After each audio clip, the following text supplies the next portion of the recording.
Okay, so that might have been something, but it wasn't very common. Your consortium would have to be accredited, and the rules are on the program guide, so check that. If you're applying, you need an Erasmus Charter for higher education. I suppose most of you have this already. The partner country university just has to be accredited in its own country, which I don't think would be much of a problem with most universities. They don't need to have an Erasmus Charter, by the way, but in the Charter you are agreeing to a certain amount of principles, of the quality of the mobility, that kind of thing, and the partner country is agreeing to those in the interinstitutional agreement. So when you're signing the interinstitutional agreement with your partner, that's when they're signing up to ensure the same level or quality as you're signing up to in the Charter, if that makes sense. By the way, we can, if any of this is unclear, you can ask me. I just want to show you 3 quick changes to the application form. Who here loves our application form? No one. Yeah, it's not great. We know that, and it's for various reasons. We had to harmonize with the rest of the program. We had to harmonize with what our IT tools would allow. Blah blah blah. Excuses. But basically, it's not ideal, and we know that. We've tried to simplify it. We work together with the national agencies. We have a working group of about 12 national agencies, of which who it is now a part of. You weren't last year, now you are. And we had a look at how we could improve the application form.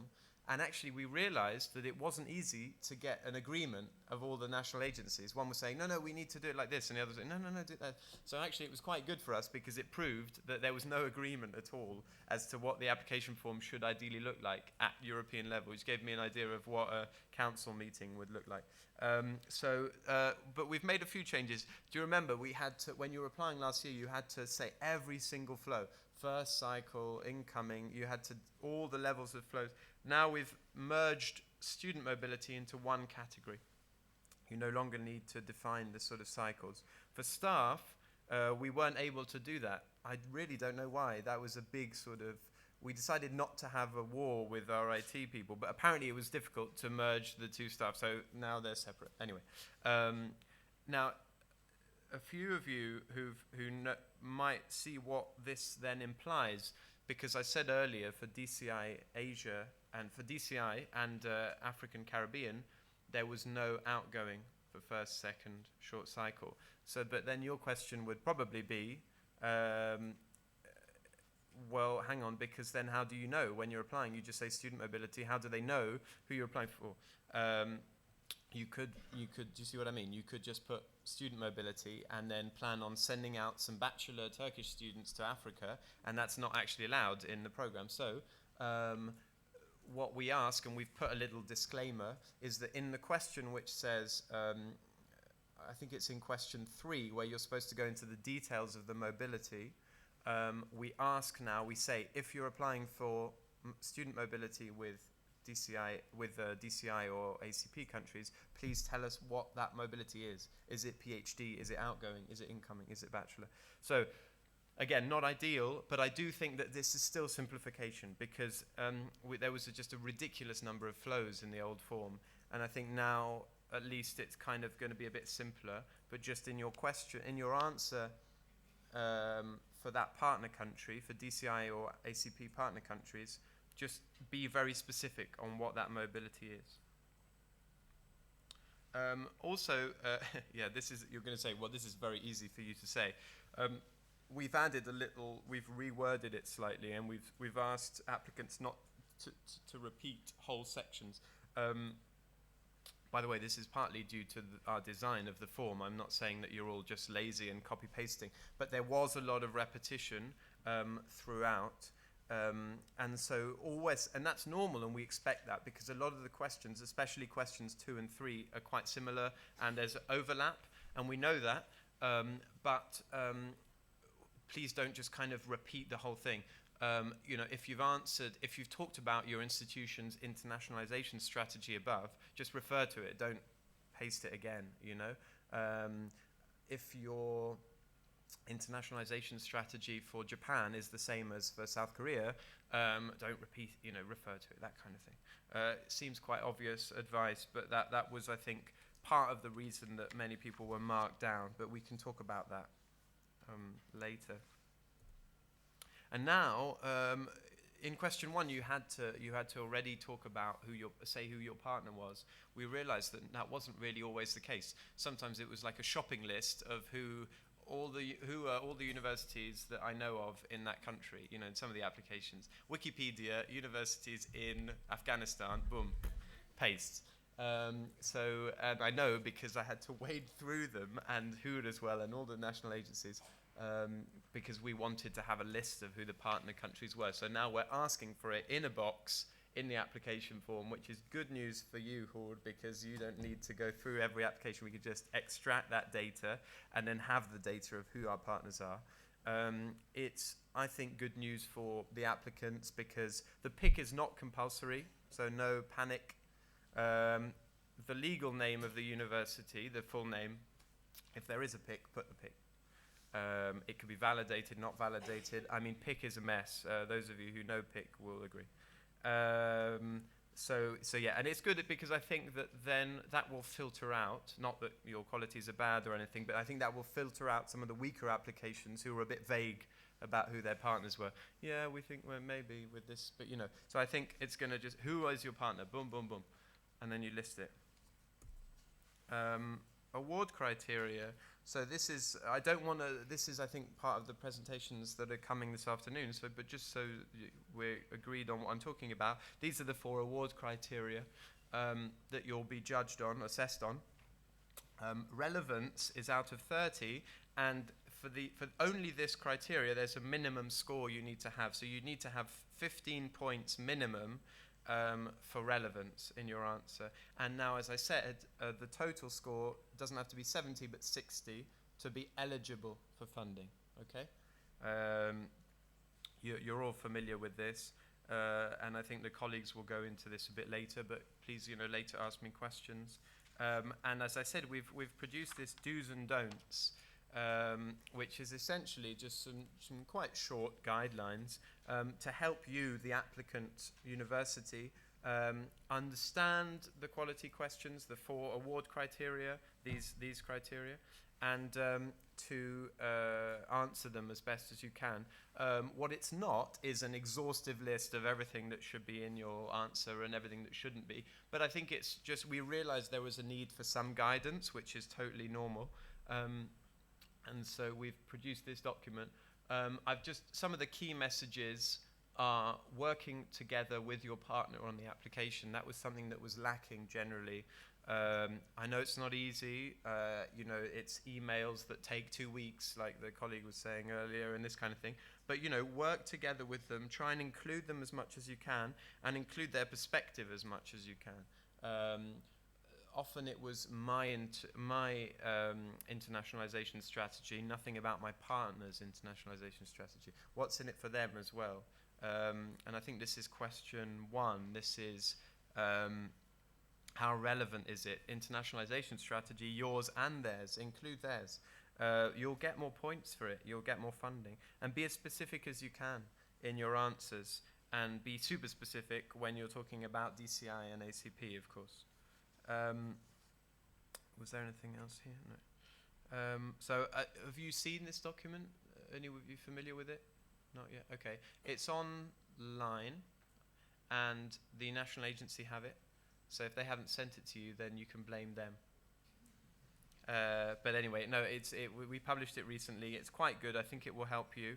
And it fits into this is a beautiful picture of all the boring documents that we've produced. A lot of people said, well, can't you just do one thing with all the guidelines in it, because it's a bit messy now. We're getting there. No, essentially, we realized that there was need for clarification on certain issues, which is totally understandable. And so we've provided guidelines throughout the year on the different aspects of the action for the partner country, for the program country. And now our next mission, as soon as I get back, I'm going to start working on it, maybe, before Christmas, I think. I'm going to try and harmonize, get everything together into a brief, not a monster like the program guide, but a brief kind of guide which goes from A to Z of the project implementation. Of course, I'm waiting as well for there to have been a full project cycle to see what the problems might be, because I'm not always aware of them. So exactly. So I'm going to, over the next few months, I'm going to try and harmonize. But these are the documents that exist. This guide on amendments, we've had loads of questions about, what is an amendment, what isn't, can I change this, can I change that? We produced some guidelines, but in 2 notes that we sent, which you might have seen, but there was clearly a need for kind of overall guidance. So we've prepared this, and it will be coming soon. I want to publish that before Christmas, so don't worry. I'm putting pressure on my colleagues who are working on this to try and have it ready. Guide for partner country institutions. Maybe you've seen this. This is for the partner country, because we realized as well there was a lot of universities, they know that they've been selected for funding, that they're in a project with Turkey, for example, but they have no idea what's going on, what the documents are, and that's totally fine. And so we've produced that. Do's and don'ts, which I can show you later if you like, and FAQs. We've updated the FAQs for institutions in November, so there's a new version in case you haven't seen it. It's on the website, FAQs for HEIs, I think, or for higher education institutions. So just some sort of advice, just to close this part of the session. As I said, don't apply for every single country. The average was about 4 to 5 partner countries per application last year. So most universities applied for a maximum of 5 or 6 partner countries. Don't always go for the usual suspects. Remember the geographical balance. Remember those rules that I was showing you earlier, and also go for envelopes that have bigger budgets. I'm not so worried for Turkey, because I think there was huge interest throughout, and even the South Mediterranean, the North Africa budget, which is a big one, and even the Eastern Neighborhood, Eastern Partnership budget, which are huge, didn't seem like a big problem in Turkey to get applications for those regions. But you're more likely to get funding if you go for the bigger ones, and you're also more likely to be disappointed if you apply for the very small ones. If you're new to the action, we realized that a good idea would be to start with staff mobility. Your universities, you know this much better than I do, but it is a good idea. Actually, this is interesting. I was talking to the Germans last week, they're super, they're really active, and they're doing a really good job. And what they've done, this is just a sort of best practice exchange, they are sending staff, and then they're sending staff to the partner country university, and then the staff from Germany are then setting up a selection committee for the students to come to Germany. That's one thing that they're doing. It's an idea to just make sure that in some regions it's not the son of or the daughter of who's being selected for an Erasmus. Do you see what I mean? I'm being a bit honest, but I think we all know that this happens, and so they're doing that. The Germans are sending their staff, and part of of course the staff are doing other things, but one of the things they're doing is selecting or helping select, setting up a committee to fairly transparently select the students, or maybe even the staff, who are going the other way. 24-month contracts, we recommend. It just seems to be simpler, particularly now at the beginning, especially with the fixed start date of the contracts. It just seems easier to apply for a 24-month contract. If you've got a 16-month contract, I think this was the case for Hacettepe, you had a 16-month and you then extended it. So you can also request an extension, but I would save them the trouble, and just apply for 24 months. And be precise in the quality questions. The form is, I believe, on the agency's website. Yeah, so you can apply already. It was open in, I think, October. You can apply through till 2nd of February at 12 o'clock Brussels time. Okay, so that's the end of this. I think we've still got some time. I wanted to show you, I just want to put this as a kind of background. This is my colleague did this actually. She's quite skilled with these things. It looks a bit horrible, but this is in the quick reference guide. I'm sure some of you have seen it. Can you see it all right? Is it a bit small? Is it okay? This is just obviously there might be a few things missing, but this was a kind of very general timeline of what a project would look like and what documents you're expected to sign and what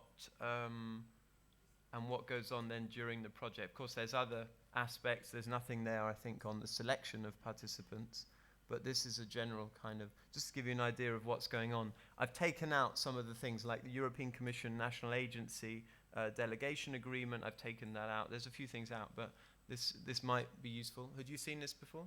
Some of you seen it? No? Okay. So I think what I want to do with this is a beautiful background. Are there any questions? I'm sure there are loads of questions. Don't be afraid to ask. I'm going to try and answer them. But as I say, we need your feedback. We need your criticism. Even very negative, because we need that to kind of progress, and we need it to adapt our guidelines if they need adapting and that kind of thing. So it's important for us to hear honestly what you think. I'm not going to sort of go back and say, oh, never fund this university. So any questions from anyone? Do you want to do this just like this? Or, yeah? Yes, please, yeah.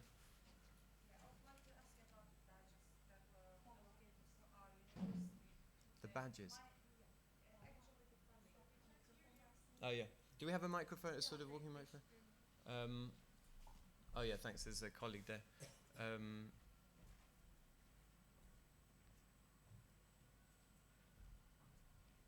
By the way, I didn't cover in my presentation things related to project implementation, people who've got a grant and who now have questions, but I also expect questions on that, of course. And if you're a bit shy, or if you've got questions that come to you later, I'll give you my card at lunch, and then you can write to me. Yeah. Okay. Thank you very much for your presentation. Yes, my name is Damla Bülbüloğlu, PhD candidate from Yıldırım Beyazıt University. Yeah. Actually, we were allocated for the exchange with the partner countries. But the problem is, when I checked our funding, especially allocated for Brazil and Argentina, we were allowed to exchange. Actually, we were allowed to accept only for the incoming students. And we were not allowed to send our students.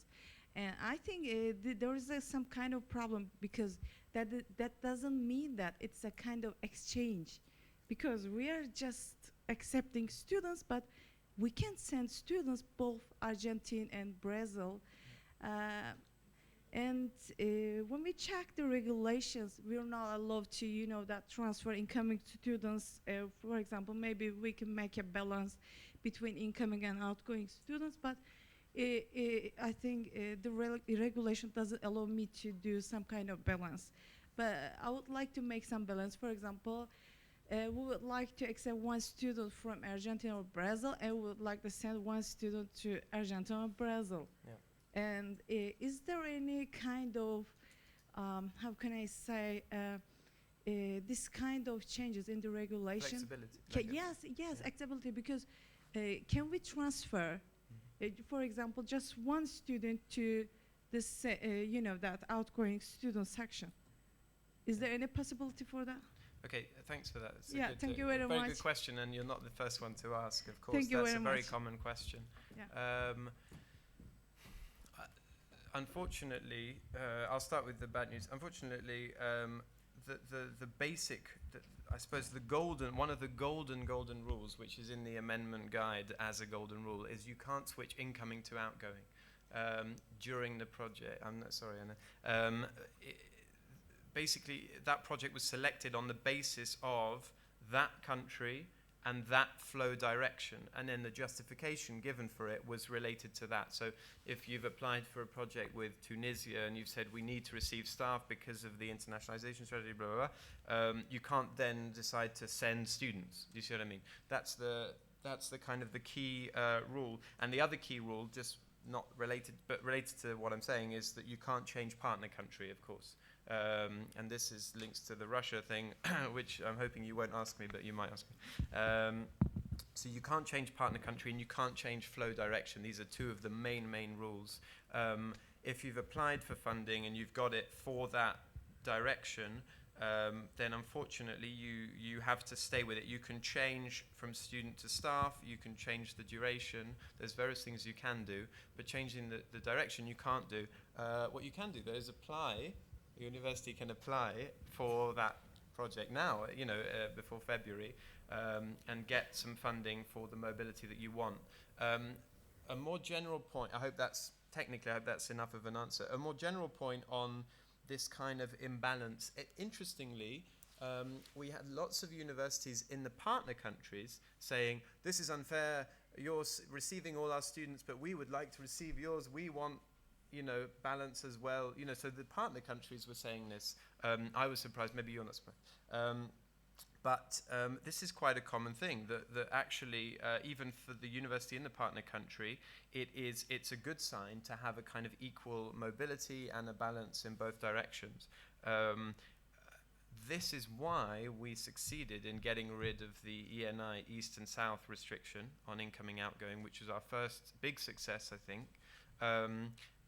The DCI rules still apply, the sort of limit, which is why Brazil, you mentioned Brazil and Argentina, exactly. DCI, Latin America, that's right in the middle of that region, which is kind of restricted in that sense. Although you said PhD. PhD could be in both directions. No, they can. It's a bachelor and master's. Essentially, just so it's not just technical terms, so you understand the logic. Our colleagues in DevCo, which is development money for development and developing countries, they said, we're giving you this money, but sending some pale-faced 18-year-old English student, bachelor student, to Africa for 6 months is not going to help development, you see? That was the logic. Sending a master's student from Turkey to, Afghanistan isn't really going to be the best solution for, developing Afghanistan. Although, actually, I think there is a debate there to be had, but that was their logic when they gave us the funding, as it were. So that's the kind of the reason behind it. But you can send doctoral and staff.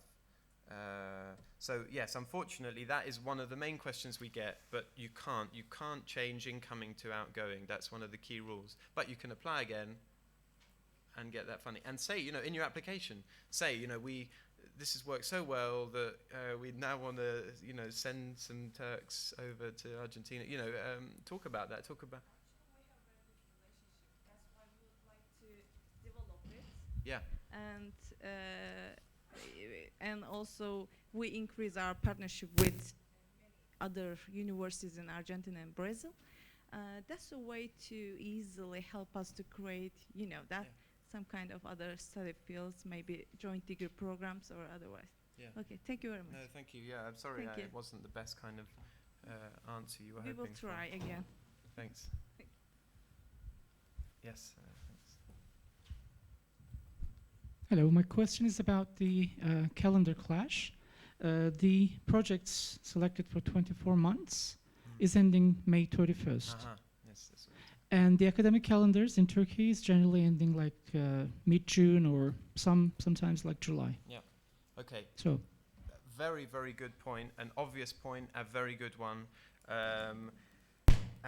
We were talking about this with the colleague from Hacettepe earlier. No, unfortunately, there's good news and bad news in my answer. There's obviously, there's a fixed start date, 1st of June, and that was only to harmonize with the rest of the actions. We've always had fixed start date, like the intra-European KA103. So that's why we did it initially. Obviously, the difference with KA103 is that within the EU, it's a lot easier and things are a lot quicker, and you can just set partnerships up. But as we were talking about, with a partner country on the other side of the world, your email takes 2 weeks to send, they take 2 weeks to reply. There's the visa issues. So even when you are getting the funding on time from the agency, which wasn't the case this year, I've told you why. Even when you're not getting that funding on time, you may not be able to start on the first semester, and because of that deadline, because of the end on 31st of May or 30th of May, you miss the second semester for students, and we know that, which is part of the reason why I said go for 24-month contracts, because then at least you're going to have more semesters to kind of cover. What it does mean at the moment, which is not ideal, is that you're probably missing the first semester, you're missing the last one, so you've got the second semester and then the first, or the and then the third semester. That's what you've got. So that as it stands, the status quo is that is the situation. We know that, and we know that you're going to miss the second semester. We're hoping that this year you'll get the funding on time to at least get the first semester, so you get first, second, third semester, but you're going to miss the fourth. Just to end with a touch of good news, this was initially a request from the Nordic national agencies, Sweden and etc., who wrote to us with a formal request. They said, please, they wrote to our directors saying, please, we request flexible start dates for the project so we could start in August and then cover the whole thing. And we completely agree. We think this is a great idea. My colleague was at the Belgian Information Day last week, and they had the same question. So it won't be the case for 2016, unfortunately, because that's too late. But I really hope, and I'm going to do everything, and I know my colleagues are going to do everything we can to introduce some kind of flexibility so you're not losing out stupidly on that second semester. But that was just for harmonization. And actually, I'm becoming aware, if I'm very honest with you, that this objective of harmonization isn't always making things easier. And some of the problems we have come from that desire to harmonize with the intra-European Erasmus, whereas actually it's a completely different animal, you know. So, so that's the answer. So unfortunately for this year, you're going to be missing out on that last semester, but hopefully you'll get the funding in the first. And then in future, I want to introduce a kind of flexible start date. But many things need to be considered. We need to consult various people, as you can imagine. So yeah. Was that okay? Yeah. Yeah, it's not ideal. Yeah. Hi, this is Mehmet Ünal from Kadir Has University. We got funding to do exchange with Russia, but we are not so sure how we're going to accomplish that, both from our side and from their side. Yeah, the Russia question. I know some of you have been asking Hur and his colleagues at the agency. I'll start by saying that we're not very reactive at the European Commission, as you know. We're reactive, but we don't anticipate things very well, particularly with our programs. We're still on the question of what are we going to do with the Syrians in Europe and how we can use Erasmus Plus for that without ascending university. That's kind of still the main debate. This Russia thing is now new, and we're very much aware of it. We've had questions. It's similar in many ways to the questions we received on, well, no, it's a bit different. We had issues with Tunisia. A lot of universities said, after the Tunisia tax, people don't want to go to Tunisia, so we've got all these mobilities that we're funding, but they can't go on mobility. At the moment, our current rules allow you to either change the university in that country. I know that this isn't, but just bear with me. You can change the university in that country without changing the partner country. You can delay your mobility. If you've got 24 months, you can just wait and see. This isn't ideal, but this is what our flexibility allows at the moment. You don't have to send them now. You can wait till the end of your project, send them then, see what's happened. Or you can change student to staff. So for Tunisia, I think that was a bit more acceptable. People had planned to send 10 French students to Tunisia. Instead, they're sending staff to a sort of safer place in Tunisia. I'm just telling you because that was a similar example we had. Our guidelines allow changing the university, waiting a bit, or changing staff to student. I think for Russia, this is actually different. Of course, you could wait a bit. That's the only solution at the moment.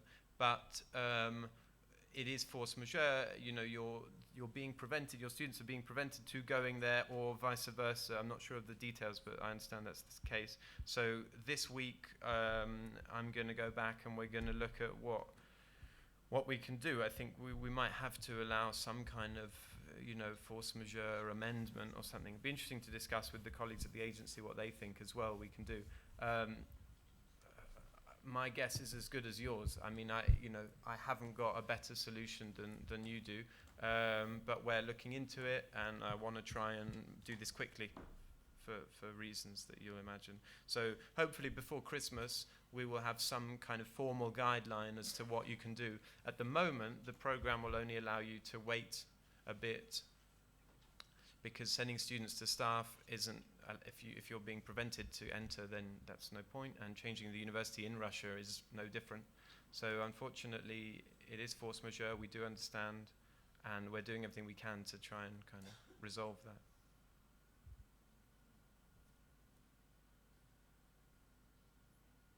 Any other questions? Yeah. Yes. Can we? Have we got a microphone? There's a woman in the middle here. Hello, Hi. I'm Nilgün Öztürk from Bahçeşehir University. I just want to make sure with one point. We will apply maybe this year. So we have some partners, some cooperation with some partner countries under like MOU, but we want to maybe apply to KA107. Yeah. So I just want to make sure it should be a new cooperation, or we can just use or be in the same project with our. Okay. Good question. No, I mean, essentially, it's just free money. It's just extra funding for whatever you have. Of course, the way it's designed, with money for each region, and you have to apply, means that obviously you're going to have to set up some new partnerships, because even a big country like Turkey, I'm sure you don't have partnerships in every country. So some of them will be newer. But actually, at the end of the day, you must remember it is just free money that we're giving you. And if you convince the agency that you should get that money, then you'll get that money. So if you've got an existing cooperation with a country, you're already sending and receiving people with your own funds or with some other national fund, maybe a regional fund, then yeah, just tag onto those, get some Erasmus Plus funds for it. Talk about it in your application. Talk about how good it's been so far and how much of a success it is. Explain why you would need that money and that kind of thing. Was that your question? So yeah, our partners the students coming to our university for full time, like to study their bachelor. Maybe we can make a cooperation for exchange, just to. Sorry, I didn't understand that. Sorry. No. No. Okay, so that's slightly different in the sense that, as with KA103, you need a sending and a receiving university. It's a mobility agreement, which is up to a year in another university, and then you go back and it's recognized as part of that university. So if you've got a bachelor student at your university, he could go on a mobility from your university somewhere else and come back to university. Yeah. That's how it would work. Okay. Yeah. Is that what? Yeah. Does that answer your question? Yeah. Thank you. Yeah. We got no comments on how terrible the program is and how complicated the project is. Anyone have an ongoing project now and have some concern or some worry? Yeah, please. Well, I have a few more questions. Yeah, it's please, about the transfer of the funds to the participant who's coming to Turkey. Do we need to open them a bank account? Because it's very unlikely for them to have a bank account before they're getting their residence permits. Yeah. And it might take up to 2 months or 3 months. Yeah. And one other thing is, for example, for Israel, the EU Commission pays 180 euros. For staff? Yeah, Okay. and that's definitely not enough for countries like Israel. It's unlikely that we will find anyone to go to Israel. You mean for them to come here? For our staff members to go to Israel. You're saying 180 a day isn't enough for Turkish staff to go No. there? Yeah. Okay. Transfer of funds. Yeah, the payment of the participant, basically. This is another case of harmonizing with intra-EU grant agreement for participants, which actually is quite similar to the KA103, but we realized didn't allow nearly enough flexibility for international credit mobility, because if you know the grant agreement, it's kind of like 70%, 50%, payment in sort of installments, and a lot of people say, well, no, that's not possible, partly because we're paying the travel in kind, and so there's lots of problems. So now we've revised the grant agreement now. I'd need to check when it's out, if it is out. I should know this, I don't know this. We've revised it, and we're now allowing, we're adding a sort of flexibility for if you want to pay your students every month. I know this isn't your exact question, I'm just coming to it, but so now you can do installments, you can also pay on a monthly basis. We're allowing more flexibility in the grant agreement for you to pay them in the way that's easiest for you. Also, the way it was worded, the agreement sounded like you have to pay your student the moment he gets there. But of course, he needs a bank account, then he needs to communicate the details of that bank account, and then blah, blah, blah. So we've added more flexibility as to when you actually need to pay them. Of course, you can, for bank accounts, this is an issue. This is an issue. I don't think we have one solution. Our Norwegian colleague, our Norwegian National University, asked the same question, and they have a system in Norway which is like a little card that you top up, and they put money on that card, and then the student can use it to withdraw money. So it's not a bank account, but so there are sort of some. What I'm trying to say is some countries have organized their own sort of way of paying the student, but unfortunately that kind of depends on where we're allowing you to, we're being flexible because we know it's complicated. We're making the grant agreement more flexible, and your question was about paying.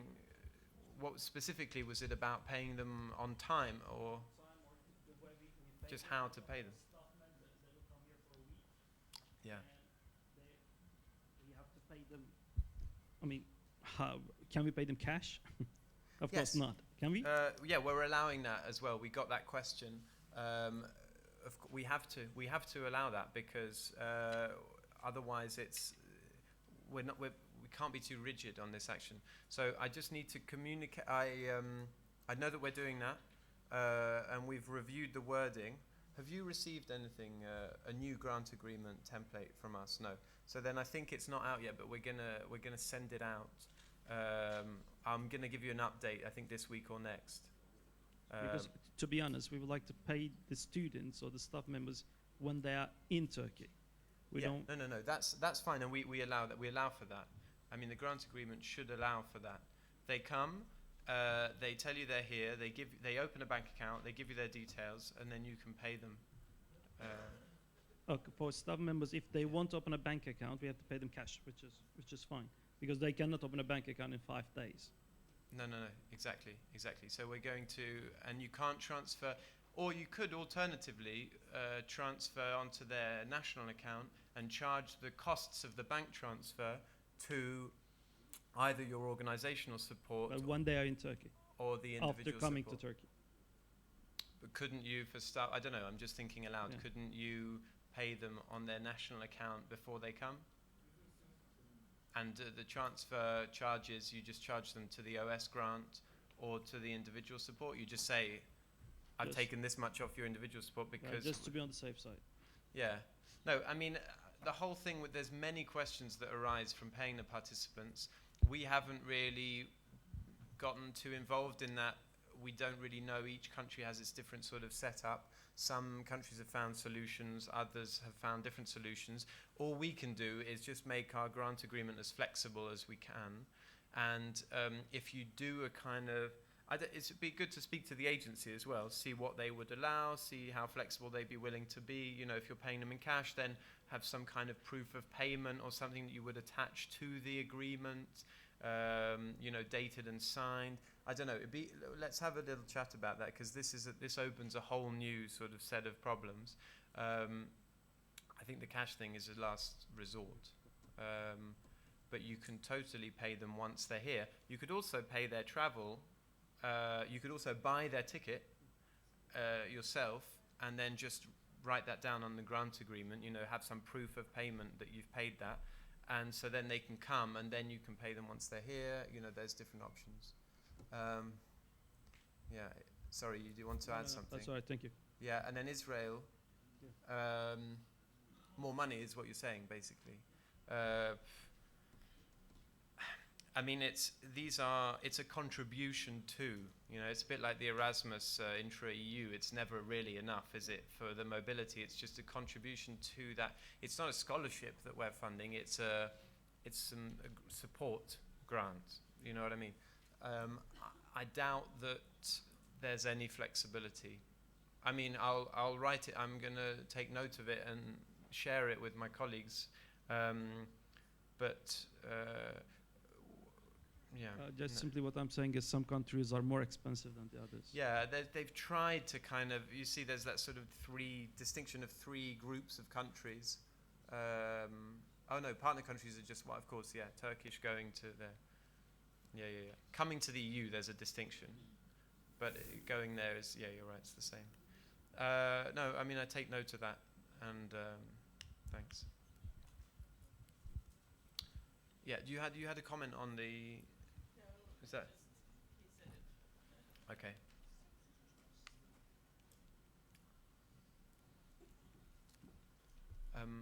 Is there another question? Yes, sir, over there, making him run. Colleagues from the agency, if you have a sort of comment as to what, I mean, how what problems have arisen from the grant payment? Have you found solutions? It'd be good also to share some best practice in Turkey and outside of Turkey as well. I'm going to sort of go back and have a chat, see how we can share some best practice and then communicate that to you. I'm sure universities have found solutions for this. So it'd be interesting to know how they're paying their participants. Yeah, well, we can talk about it later. Yeah. Mustafa Yücel from Fatih University. The application form is in PDF. It works well in the beginning, but after you fill out, it becomes very heavy and very slow. So do you think to change in future? Yeah, we are actually, yes. We're Really? changing it. We're getting rid no more. Yeah, no, we are. That is one. I'm really happy to say that we are. It's really very heavy. What's that? It's really very heavy. Yeah, no, it's horrible. It's awful.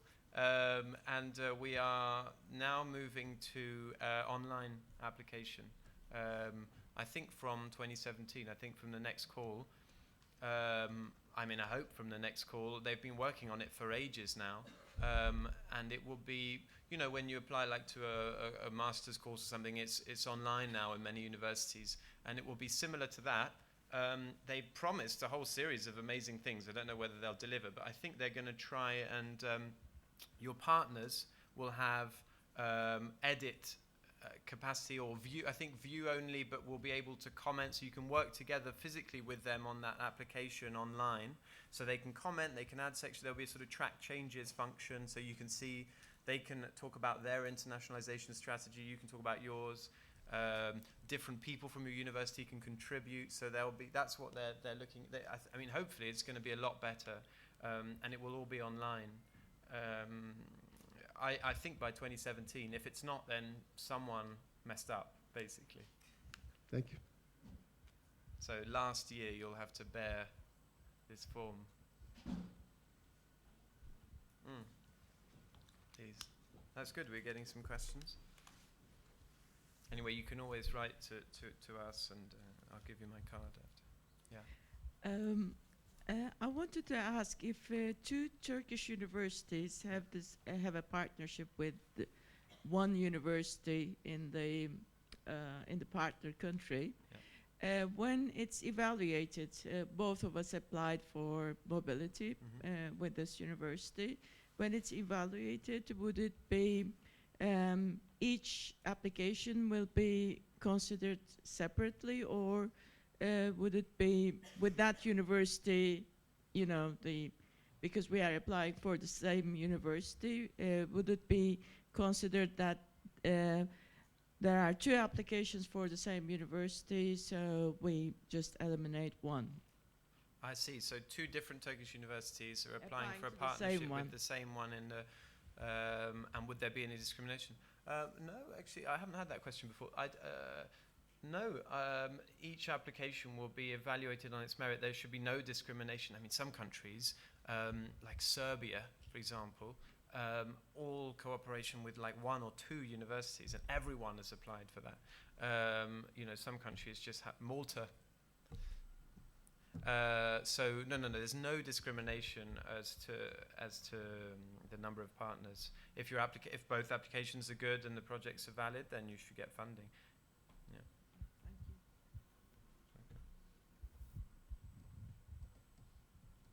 Any questions? We've still got time. We've got loads of time.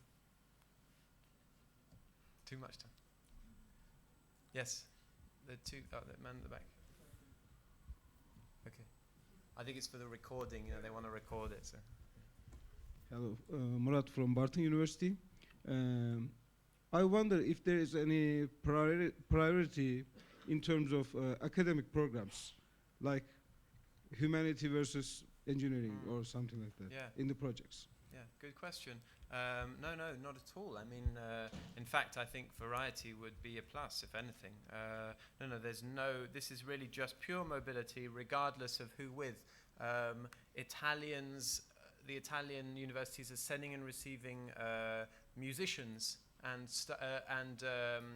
how do you say, chef d'orchestre, you know, this guy. How do you call that? Yeah, it's a orchestra directors. Mobility for their conservatoire, you know. So any mobility goes, you know. I think that's the beauty of it.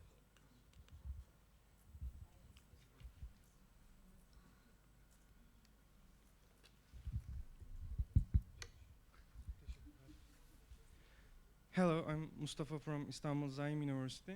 Hi. I would like to ask if this project is evaluated separately from the old regular KA103 mobility, or is our performance in that mobility a factor in the evaluation process? Yeah, I got a similar question from the colleagues earlier. No, we're not looking at past performance. Your application for credit mobility will be judged purely on the merit of that application, not taking into account any past performance. I think that in 2 or 3 years, then we will be looking at past performance, particularly at national level, to sort of redistribute the funding and that kind of thing. But they won't look.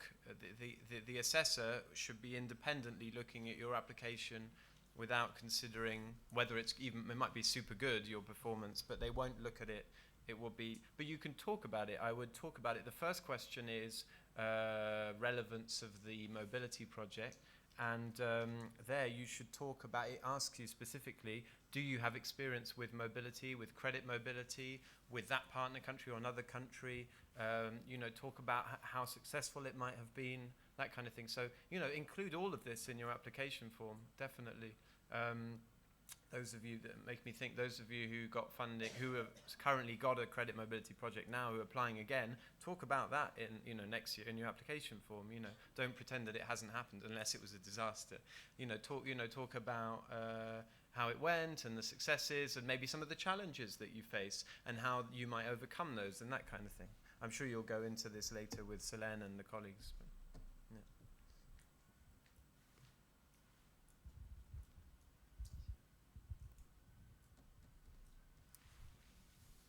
Oh, sorry.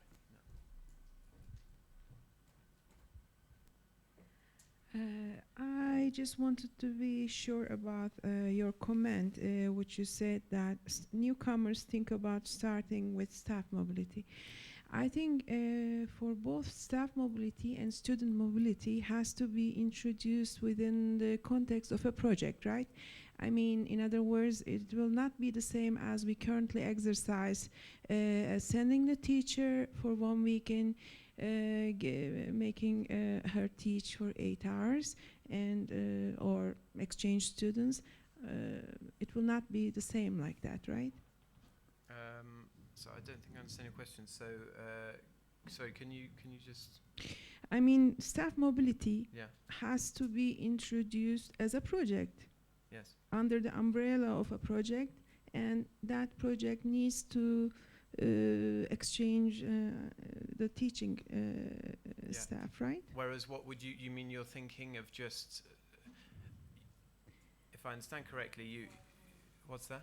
Yeah, no, I think I see what you mean. So you mean you can't just, there's a member of staff who'd quite like to go to Japan for his research and you'd like to just send him on Erasmus+, but you're saying actually it needs to be in a project and a sort of structured Yeah, with a mutual target and quality understanding. Yeah. Okay. Like that. No. Okay. So if I mean, I'm going to answer that if this is what I understood.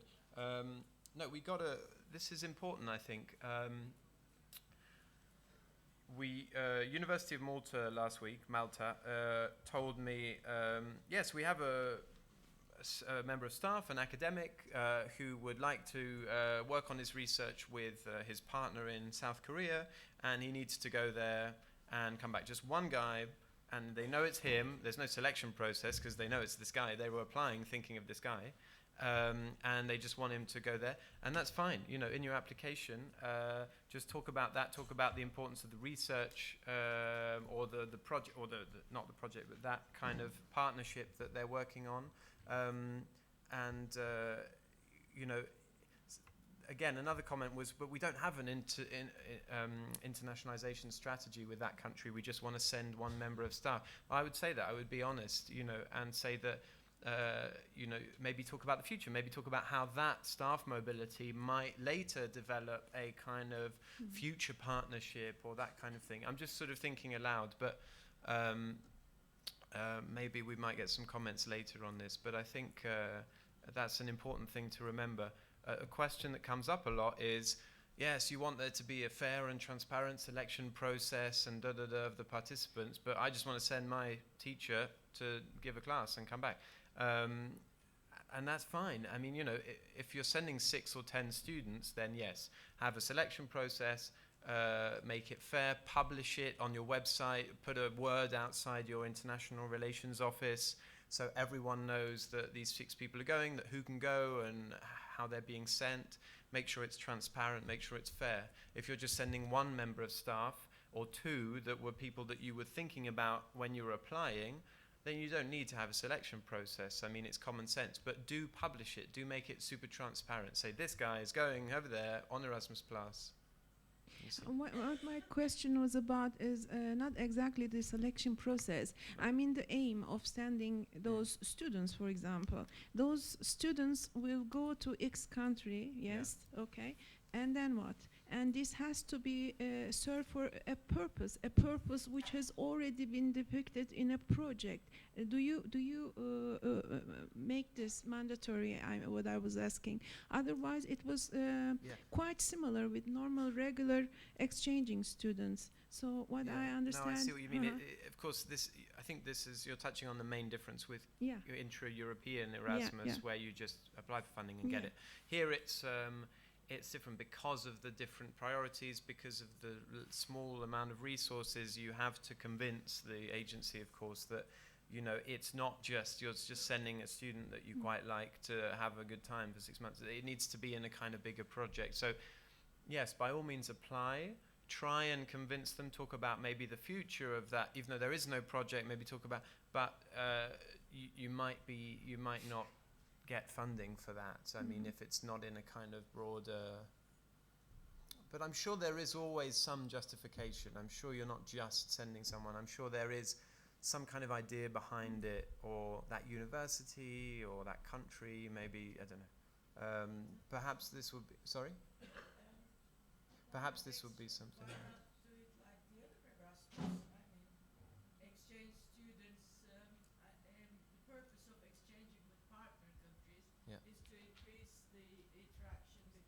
Countries, right? Yeah. I Sorry, mean, can you say that again? I think the mobility exchange between partner countries is just as the same as program countries. The aim of exchanging students is just as the same. So you're saying, but why don't we just make it as simple as the? Isn't it as simple as that? No, you're quite right. But I think it's come from, as I tried to explain but failed at the beginning, it's come from the lack of resources, the need to have a selection process, and also the fact that the money comes from people we need to answer to. We need to show them, look, this is the result, and this is why question 4 is impact and dissemination. What impact is your project going to have on the person, on the university, on your university, on their university, on the country, in the region? You know, there's this whole, sometimes it seems a bit ridiculous. You're just sending one guy. What impact is that going to have? Fortunately, we need to prove that that money, which is external cooperation money, is being put to good use. So that's why it's so different to KA103, you see. But I see your point. I see your point that it should be. It is in essence as simple, but we've had to make it more selective and more competitive as a result of those things. Yeah. One more question about that. In the beginning, you have mentioned about the funding sources. Yeah. And do we have a booklet about them regarding their point of views? I mean, their priorities for funding the projects. I mean, which institute prefers what kind of projects and aims what, etc. Okay. So 2 things. I hope I didn't scare you, by the way, by telling you that these instruments expect some kind of. They're giving us the money. They've given it to us for until 2020. But when they gave it to us, they said, please at least make sure that you respect these rules. They don't even care now. I mean, they're not. You know, we meet them once every 6 months, and we just say, we're doing this. It's all pretty good. And they go, da da da. Okay, thank you, fine. You know, and so you don't need to go into that level of detail of. Or what would DCI people, what would they want to see more than others? They're not the ones evaluating it. It's the agency and the assessor. We're not even checking that, as long as those basic rules are respected. But if you're interested in the kind of logic behind that, then each of those have, the latest is the ENP review, European Neighbourhood Policy. I should know this. ENP review, in which they go through how it's going so far, not just Erasmus, but just generally how that funding is being spent and what's being done with it. And then there was a section in it where they said, actually, we realized that this 90% incoming, 10% outgoing isn't really working.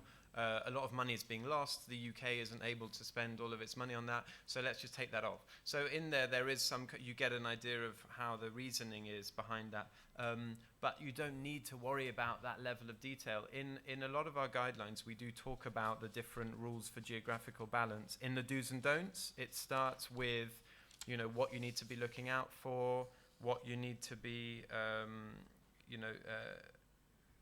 think it was, in this document, what you need to be looking out for, what the basic rules are for regional distribution. And it's now in the program guide as well. It wasn't last year, now it is. So if you're brave enough to enter the magical world of the program guide and wade through the dense text, then there's a section where it talks about that. So in a lot of our guidelines, there's some elements on that. Well, actually, I was just going to comment on the discussion going on. I'm going to repeat what you said in a different way. Yeah. These monies coming from the European Parliament sources, and the Parliament is allocating budget for each policy. So each policy has a name. So those money is coming from those policies, and the policies is decided on a very long discussions with the governments and the regions. That's why they set the rules. So these rules is told to the European Commission and then to other agencies. So that's why there's the competition. Yeah. No, thanks. I mean, you're right. I could. Just from this discussion, because how can we, at the evaluation level, I would have some doubts actually, because if every project has to be, justified with a final aim, the mobility of 2 students has to be justified with a final aim. Yeah. When the evaluators are examining our applications, and like we saw in the Turkish distribution for last year, one university got about 3 million euros and the rest have, how would they decide that the two mobility asked for another university who didn't get it, is not won't serve the objective of you know, of the funding that